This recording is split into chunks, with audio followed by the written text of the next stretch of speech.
Friends, welcome back to Anitha Jagan's kitchen.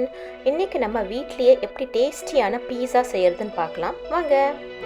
முதல்ல நான் இங்கே ஒரு பவுலில் 2 table spoon instant yeast add பண்ணிக்கிறேன். அதுக்கப்புறமா அரை கப்பு வெதுவெதுப்பான பால், ரொம்ப சூடாக இல்லாமல் வெதுவெதுப்பான பால் சேர்த்துக்கோங்க. அப்புறம் 1 டேபிள் ஸ்பூன் சுகர் சேர்த்துட்டு இந்த மூணையும் நல்லா மிக்ஸ் பண்ணி ஒரு 10 மினிட்ஸ் ஓரமாக வச்சுருங்க. 10 மினிட்ஸ் கழித்து பார்த்தீங்க அப்படின்னாக்கா இந்த மிக்ஸு வந்து நல்லா பப்ளியாக ஃப்ராத்தியாக இருக்கணும். அப்போ தான் அந்த ஈஸ்ட் வந்து நல்ல ஈஸ்ட், அதே மாதிரி நம்மளுடைய பீஸா டோவும் நல்லா ரைஸ் ஆகும். இப்போது இன்னொரு பவுலில் 3 கப்பு பிளெயின் ஃப்ளார் நான் இங்கே எடுத்திருக்கேன். நீங்கள் வந்து மைதா இல்லைனாக்கா ஆல் பர்பஸ் ஃப்ளார் கூட எடுத்துக்கலாம். அப்படி இல்லைனாக்கா வீட் ஃப்ளாரும் மைதாவும் 50-50 அப்படின்னு சேர்த்துக்கலாம். ஸோ எல்லாத்தையும் நீங்கள் சலிச்சு எடுத்து வச்சுக்கோங்க. இப்போது இந்த சலிச்ச மாவோட நீங்கள் வந்து 3/4 டேபிள் ஸ்பூன் சால்ட் சேர்த்துட்டு நல்லா மிக்ஸ் பண்ணிக்கோங்க. அதுக்கப்புறமா ஒரு 1/4 கப்பு ஆலிவ் ஆயில் நீங்கள் சேர்த்துக்கலாம். ஆலிவ் ஆயில் ஆட் பண்ணிங்கனாக்கா நல்லா டேஸ்ட் கொடுக்கும் நம்ம அந்த பீஸா டோவுக்கு.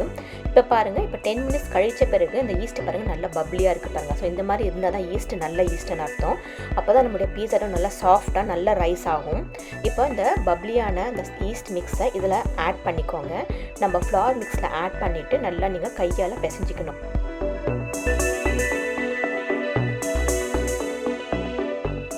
இப்போ இதோட ஒரு அரை கப்பு தண்ணி சேர்த்து நல்லா பிசைஞ்சு எடுத்து வச்சுக்கோங்க. ஸோ இந்த ரெசிபி வந்து கரெக்டாக ஒரு 4 பீஸா வருங்க. ஸோ இது வந்து எக்ஸ்ட்ரா தண்ணிலாம் எதுவுமே தேவைப்படாது. கரெக்டாக நீங்கள் அந்த ரெசிபி ஃபாலோ பண்ணிங்கனாவே போதும். இப்போ பாருங்கள் எவ்வளோ நல்லா சாஃப்டாக இருக்குது பாருங்கள். இப்போ இந்த மாதிரி மாவு நீங்கள் நல்லா பிசைஞ்சிட்ட பிறகு மேலே வந்து ஆயில் தடவிட்டு மேலே கிளிங் ஃப்ளேம் அப்படி இல்லைனாக்கா தட்டு போட்டு ஒரு நல்ல ஒரு 1 to 2 hours நல்லா ஓரமாக வச்சுருங்க. நல்லா வார்மான பிளேஸில் வச்சுட்டிங்க அப்படின்னாக்கா நல்லா ரைஸ் ஆகும். நீங்கள் நிறைய நேரம் அப்படியே ஓரமாக வச்சாலும் தப்பு இல்லை. ஏன்னாக்கா நல்லா அந்த டோ வந்து நல்லா ரைஸ் ஆகி நல்லா சாஃப்டாக இருக்கும் நம்ம பீஸா சாப்பிடும்போது. இப்போது இந்த பீஸாக்கான டாப்பிங் வந்து நான் சிக்கன் ஃப்ரை செஞ்சு காமிக்க போகிறேன். இது வந்து ரொம்ப ஈஸியான சிக்கன் ஃப்ரைங்க, சீக்கிரமாக செஞ்சு முடிச்சிடலாம். நான் இங்கே ஒரு பவுலில் 1/2 டீஸ்பூன் மஞ்சப்பொடி, அப்புறம் உங்கள் காரத்துக்கு தகுந்த மாதிரி red chilli powder, tandoori masala, lemon juice, அப்புறம் 2 டீஸ்பூன் தயிர் எல்லாத்தையும் சேர்த்துக்கோங்க.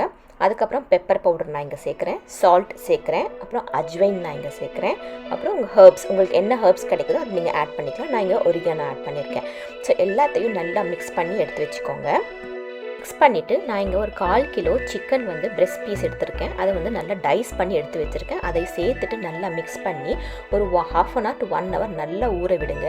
நல்லா ஊறிட்ட பிறகு நான் இங்கே ஒரு பேனில் ஆயில் ஆட் பண்ணிவிட்டு நான் இங்கே ஃப்ரை பண்ணுறேன். ஸோ ஃப்ரை பண்ணும்போது மேலே வந்து கொஞ்சம் அரிசி மாவு சேர்த்துக்கிறேன். சேர்த்திங்க அப்படின்னாக்கா நல்லா கிறிஸ்பியாக கொடுக்கும். நம்ம அந்த சிக்கன் சாப்பிடும்போது ரொம்ப நல்லா கிறிஸ்பியாக டேஸ்டியாக இருக்கும். ஸோ உங்களுக்கு எவ்வளோ கிறிஸ்பி வேணுமோ அது தகுந்த மாதிரி நீங்கள் வந்து ஃப்ரை பண்ணி எடுத்து வச்சுக்கோங்க. இப்போ நம்மளுடைய சிக்கன் ஃப்ரை வந்து ரொம்ப ஈஸியாக ரெடி ஆகிடுச்சு பாருங்கள்.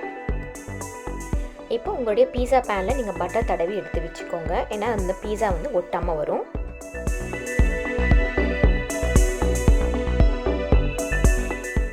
இப்போ பாருங்கள் 2 மணி நேரம் கழித்த பிறகு இந்த மாவு பாருங்கள் இவ்வளோ நல்லா ரைஸ் ஆகிருக்கு. சூப்பராக ரைஸ் ஆகிட்டுருக்கு. அதே மாதிரி சாஃப்டாகவும் இருக்குது, நல்லா ஃப்ளஃபியாக இருக்குது பாருங்கள். பீஸா டோ பார்த்தீங்க அப்படின்னாக்கா நல்லா ஸ்பாஞ்சியாக வந்திருக்கு. இப்போ அதை நல்லா கொஞ்சம் நான் நீட் பண்ணிவிட்டு அதுக்கப்புறம் ஒரு 4 போர்ஷன்ஸாக கட் பண்ணிவிட்டு ரோல் பண்ண போகிறேன். இப்போ நீங்கள் ரோல் பண்ணும்போது உங்களுடைய பீஸா பேஸ் வந்து க்ரஸ்ட் எவ்வளோ திக்னஸ் வேணுமோ அது தகுந்த மாதிரி நீங்கள் வந்து ரோல் பண்ணிக்கலாம். உங்களுக்கு தின் க்ரஸ்ட் வேணும்னாக்கா தின்னாக ரோல் பண்ணிக்கலாம், அப்படி இல்லைனாக்கா திக் க்ரஸ்ட் மாதிரி ரோல் பண்ணிக்கலாம். இப்போ நீங்கள் வந்து என்ன பண்ணலாம் அப்படின்னாக்கா இந்த மாதிரி ரோல் பண்ணிவிட்டு நீங்கள் அதையும் ஒரு 1/2 மணி நேரம் அப்படியே வந்து ரைஸ் பண்ணி விட்டிங்கனாக்கா அவ்வளோ நல்ல ஸ்பாஞ்சியாக இருக்கும் நீங்கள் சாப்பிடும்போது. அப்படி இல்லைனாக்கா நீங்கள் டேரெக்டாகவே பீஸா சாஸ் ஆட் பண்ணிவிட்டு அதுக்கப்புறம் டாப்பிங்ஸ் ஆட் பண்ணி நீங்கள் பேக் பண்ணிக்கலாம். ஸோ இந்த மாதிரியும் நீங்கள் பண்ணிக்கலாம். இப்போ என்ன பண்ணுறேன் அப்படின்னாக்கா நீங்கள் ரெஸ்டாரண்ட்ஸில் பார்த்தீங்க அப்படின்னாக்கா சீஸ் ஃபில்டு க்ரஸ்ட் பீஸான்னு விற்பாங்க. ஸோ அந்த மாதிரி தான் நான் இங்கே பண்ணுறேன். இப்போ என்ன பண்ணுறேன் அப்படின்னாக்கா ஓரத்தில் ஃபுல்லாக மொசரல்லா சீஸ் நான் ஃபில் பண்ணிவிட்டு இந்த மாதிரி க்ரஸ்ட் எல்லாத்தையும் நான் க்ளோஸ் பண்ணி வச்சுக்கிறேன்.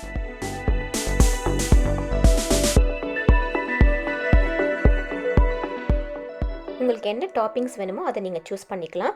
நான் வந்து இங்கே மஷ்ரூம், ஆனியன்ஸ், பெல் பெப்பர்ஸ், அப்புறம் ஆலிவ்ஸ், பேபிகார்ன், அலப்பினோ பெப்பர்ஸ், பன்னீர், அதுக்கப்புறம் நம்ம ஃப்ரை பண்ணி வச்சோம் அந்த சிக்கன் ஃப்ரையும் எடுத்து வச்சுருக்கேன். அதுக்கப்புறம் பீஸா சாஸ், ஸ்வீட் கார்ன் வந்து குக் பண்ணி எடுத்து வச்சுருக்கேன். நான் இங்கே எடுத்துருக்கிறது வந்து ரெடிமேட் பீஸா சாஸ் தான். இப்போ நீங்கள் வந்து உங்கள் பீஸாவில் உங்கள் கிட்ஸ்க்கெலாம் என்ன வேணுமோ அந்த சாய்ஸுக்கு தகுந்த மாதிரி நீங்கள் எல்லாத்தையும் டாப் அப் பண்ணிவிட்டு நீங்கள் மொசரல்லா சீஸ் ஆட் பண்ணிக்கலாம். ஃபஸ்ட்டு பார்த்தது வந்து சீஸ் ஃபில்டு க்ரஸ்ட் பீஸா. இது வந்து தின் க்ரஸ்ட் பீஸா. இது வந்து நீங்கள் உங்களுக்கு விருப்பமான டாப்பிங்ஸ் ஆட் பண்ணிவிட்டு நீங்கள் சீஸ் ஆட் பண்ணி நீங்கள் பேக் பண்ணிக்கலாம். இந்த கிட்ஸ்லாம் நல்லா விரும்பி சாப்பிடுவாங்க. நாங்கள் ஈஸியாகவும் நீங்கள் கிட்ஸை கூட இன்வால்வ் பண்ணி நீங்கள் இதை வந்து குக் பண்ணலாம்.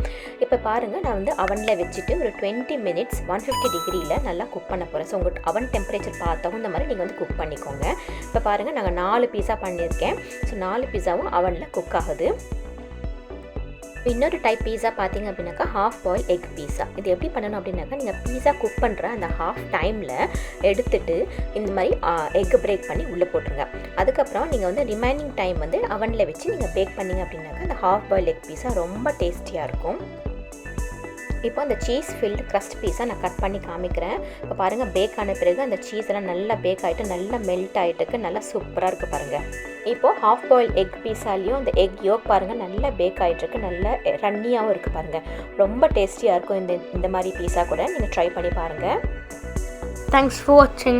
Like and subscribe. Remember to hit that bell button to get notified.